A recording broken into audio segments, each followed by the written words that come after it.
సడన్గా ఒకరోజు మన వెయిట్ ఎగ్జాక్ట్గా హాఫ్ అయిపోతే ఏం జరుగుతుంది? ఒకవేళ మనం నేల మీద నుంచి జంప్ చేస్తే ఇప్పుడు ఎగిరేదానికంటే 2 రెట్లు ఎక్కువ హైట్కి ఎగురుతాం అని మీకు తెలుసా? విన్నప్పుడు ఇది ఒక సూపర్ హీరో సినిమాలాగా చాలా ఎగ్జైటింగ్గా అనిపిస్తుంది కదా. కానీ నిజంగానే ఎర్త్ గ్రావిటీ సడన్గా 50%కి పడిపోతే ఫస్ట్ రోజు మనకి చాలా థ్రిల్లింగ్గా అనిపిస్తుంది. కానీ ఆ తర్వాత రోజు నుంచి అసలు కథ మొదలవుతుంది. గ్రావిటీ హాఫ్ అయిపోయిన ఫస్ట్ సెకండ్ నుంచే ప్రపంచం మొత్తం స్లో మోషన్లోకి వెళ్ళినట్టు అనిపిస్తుంది. 100 కేజెస్ ఉన్న మనిషి కూడా సడన్గా 50 కేజెస్ లాగా ఫీల్ అవుతాడు. హెవీగా ఉండే ఆబ్జెక్ట్స్ అన్నీ చాలా తేలికగా మారిపోతాయి. మనం నడవడం కంటే చిన్న చిన్న జంప్స్ చేస్తూ ఫాస్ట్గా ముందుకు వెళ్ళిపోతాం. కానీ అసలు ప్రాబ్లం రోడ్స్ మీద స్టార్ట్ అవుతుంది. మన కార్స్, బైక్స్కి ఉండే గ్రిప్ సడన్గా తగ్గిపోవడం వల్ల స్పీడ్గా వెళ్లే వెహికల్స్ చాలా ఈజీగా గాల్లోకి లేచి కంట్రోల్ తప్పి ఘోరమైన యాక్సిడెంట్స్కి కారణమవుతాయి. ఒక్క నిమిషంలోనే ప్రపంచం మొత్తం ఒక పెద్ద కేయాస్ లాగా మారిపోతుంది. ఇంకో ఫన్ ఫ్యాక్ట్ ఏంటంటే స్పోర్ట్స్ అనేవి పూర్తిగా మారిపోతాయి. ఒకవేళ మనం క్రికెట్ ఆడితే బ్యాట్స్మెన్ నార్మల్గా కొట్టే షాట్ కూడా డైరెక్ట్గా స్టేడియం దాటి బయటకు వెళ్ళిపోతుంది. అప్పుడు సిక్సర్ కొట్టడం అనేది చాలా చిన్న విషయం అయిపోతుంది. ఒలింపిక్స్లో high jump, long jump records అన్నీ ఒక్క రోజులోనే బద్దలైపోతాయి. జిమ్నాస్టిక్స్ అయితే హాలీవుడ్ యాక్షన్ సీన్స్లో ఉన్నట్టు గాలిలో ఈజీగా ఫ్లిప్ అవుతూ ఉంటారు. కానీ క్రికెట్లో క్యాచ్ పట్టడం మాత్రం ఫీల్డర్స్కి పెద్ద హెడ్ఏక్ అవుతుంది. ఎందుకంటే బాల్ చాలాసేపు గాల్లోనే తేలుతూ ఉంటుంది. అసలు గ్రావిటీ అంటే ఏంటి? మన ఎర్త్ తన సెంటర్ వైపు మనల్ని లాక్కునే ఒక ఇన్విజిబుల్ ఫోర్స్. మూన్ మీద గ్రావిటీ మన ఎర్త్తో కంపేర్ చేస్తే కేవలం 1/6 మాత్రమే ఉంటుంది. అందుకే అక్కడ ఆస్ట్రోనాట్స్ గాలిలో తేలుతున్నట్టు ఈజీగా జంప్ చేస్తూ ఉంటారు. ఇప్పుడు ఒకసారి ఇమాజిన్ చేసుకోండి, మన ఎర్త్ గ్రావిటీ కూడా సడన్గా హాఫ్ అయిపోతే మన పరిస్థితి కూడా కొంచెం ఇంచుమించు మూన్లాగే మారిపోతుంది. కానీ ఈ తగ్గిన గ్రావిటీ వల్ల ఒక పెద్ద ప్రాబ్లం స్టార్ట్ అవుతుంది. మన ఎర్త్ నుంచి స్పేస్లోకి వెళ్ళిపోవడానికి కావాల్సిన ఎస్కేప్ వెలాసిటీ కూడా బాగా తగ్గిపోతుంది. అంటే ఇక్కడ నుంచి ఏదైనా బయటికి వెళ్ళడం చాలా ఈజీ అయిపోతుంది.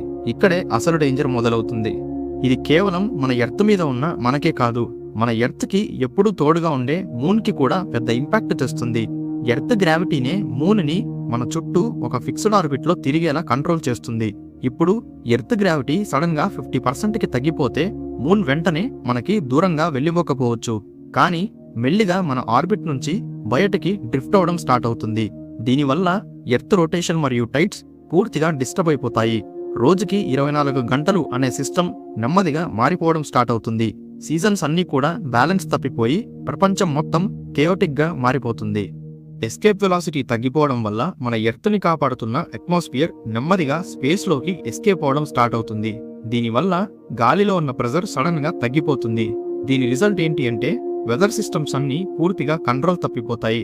నార్మల్గా వచ్చే గాలులు కూడా వైలెంట్ స్టార్మ్స్ లాగా మారిపోతాయి. ఇంకోవైపు సముద్రాలలో పెద్ద విధ్వంసం మొదలవుతుంది. గ్రావిటీ లాక్కునే ఫోర్స్ తగ్గిపోవడం వల్ల సముద్రాల్లో ఉన్న నీరు ఎక్స్పాండ్ అవ్వడం స్టార్ట్ అవుతుంది. 100 అడుగుల ఎత్తైన మ్యాసివ్ వేవ్స్ తీరాన్ని దాటి కోస్టల్ సిటీస్ అన్ని నిమిషాల్లో ఫ్లడ్ అయిపోతాయి. ఇదంతా ఒకవైపు అయితే నేచర్లో వచ్చే చేంజెస్ ఇంకా క్రేజీగా ఉంటాయి. గ్రావిటీ తగ్గిపోవడం వల్ల చెట్ల రూట్స్ నుంచి నీళ్లు పైకి వెళ్లడం చాలా ఈజీ అయిపోతుంది. దానివల్ల నార్మల్గా ఉండే చెట్లు కూడా ఇప్పుడు స్కై హై అంటే 2 రెట్లు ఎక్కువ హైట్లో పెరుగుతాయి. అడవులన్నీ అవతార్ మూవీలో చూపించినట్లుగా జైంట్గా మారిపోతాయి. జంతువులు కూడా చాలా తేలికగా ఎగురుతూ దూకుతూ ఉంటాయి.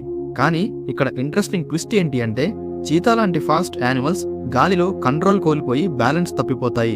కానీ హెవీగా ఉండే ఏనుగులు మాత్రం ఇప్పుడు చాలా ఈజీగా ఫాస్ట్గా పరిగెత్తగలుగుతాయి. మరి ఇలాంటి సిచ్యుయేషన్లో మన బాడీకి ఏమవుతుంది అని మీకు డౌట్ రావచ్చు. స్పేస్ స్టేషన్లో ఉండే ఆస్ట్రోనాట్స్కి జరిగినట్టే మన బాడీలో ఉన్న మజిల్స్ కూడా నెమ్మదిగా వీక్ అయిపోతాయి. అలానే మన బాడీలో ఉన్న బోన్స్ యొక్క డెన్సిటీ కూడా తగ్గిపోయి చాలా బ్రిటిల్గా మారిపోతాయి. దీనితో పాటు బ్లడ్ సర్క్యులేషన్ సిస్టమ్ కూడా పూర్తిగా డిస్టర్బ్ అవుతుంది. ఇవి మన బాడీలో జరిగే చేంజెస్ అయితే టెక్నాలజీ పరంగా ఇంకా పెద్ద డిజాస్టర్ మొదలవుతుంది. ఆకాశంలో తిరిగే శాటిలైట్స్ అన్నీ తమ ఆర్బిట్స్ నుంచి తప్పిపోయి జీపీఎస్ మరియు కమ్యూనికేషన్ సిగ్నల్స్ అన్నీ ఆగిపోతాయి. ప్లేన్స్కి లిఫ్ట్ ఈజీగా వస్తుంది, కానీ గాలిలో కంట్రోల్ మెయింటైన్ చేయడం చాలా కష్టమైపోతుంది. పెద్ద పెద్ద బిల్డింగ్స్కి ఉన్న స్ట్రక్చరల్ బ్యాలెన్స్ మారిపోయి కొన్ని కన్స్ట్రక్షన్స్లో క్రాక్స్ రావచ్చు. అలానే బిల్డింగ్స్ యొక్క స్టెబిలిటీ కూడా డిస్టర్బ్ అవ్వచ్చు. ఇలా కొన్ని సంవత్సరాలు గడిచేసరికి మన ఎర్త్ మీద ఉన్న అట్మాస్ఫియర్ నెమ్మదిగా థిన్ అయిపోతుంది. లైట్ గ్యాసెస్ అంటే హైడ్రోజన్, హీలియం ఇలాంటి గ్యాసెస్ ముందు స్పేస్లోకి ఎస్కేప్ అయిపోతాయి. ఆక్సిజన్ మరియు నైట్రోజన్ లెవెల్స్ కూడా గ్రాడ్యువల్గా తగ్గిపోవడం స్టార్ట్ అవుతాయి. దీనివల్ల మనం పీల్చే ఎయిర్ క్వాలిటీ కూడా రోజురోజుకి తగ్గిపోతుంది. మెల్లిగా మన అందమైన బ్లూ ప్లానెట్ జీవించడానికి అనుకూలంగా లేని ఒక డ్రై లైఫ్లెస్ వరల్డ్ లాగా మారిపోతుంది. హ్యూమన్ సర్వైవల్ అనేది ఆల్మోస్ట్ ఇంపాసిబుల్ అయిపోతుంది. ఇప్పుడు అర్థమైందా? ఎర్త్ గ్రావిటీ ఎగ్జాక్ట్గా ఎలా ఉండాలో అలా పర్ఫెక్ట్ బ్యాలెన్స్లో ఉంది కాబట్టే మనం ఇంత ప్రశాంతంగా సేఫ్గా బ్రతుకుతున్నాం. ఒక్క చిన్న మార్పు కూడా మన జీవితాన్ని ఎంత డ్రాస్టిక్గా మారుస్తుందో ఇప్పుడే చూసాం. మరి ఒకవేళ నిజంగానే ఒకరోజు ఎర్త్ గ్రావిటీ 50%కి పడిపోతే మీరు సూపర్ జంప్స్ చేస్తూ ఎగురుతారా, లేక ఆ సిచ్యుయేషన్ చూసి భయపడతారా? మీ ఒపీనియన్ ఏంటో కింద కామెంట్ చేయండి. అలానే ఇలాంటి ఇంట్రెస్టింగ్ విషయాల కోసం మన ఛానల్ని సబ్స్క్రైబ్ చేసుకోవడం మర్చిపోకండి.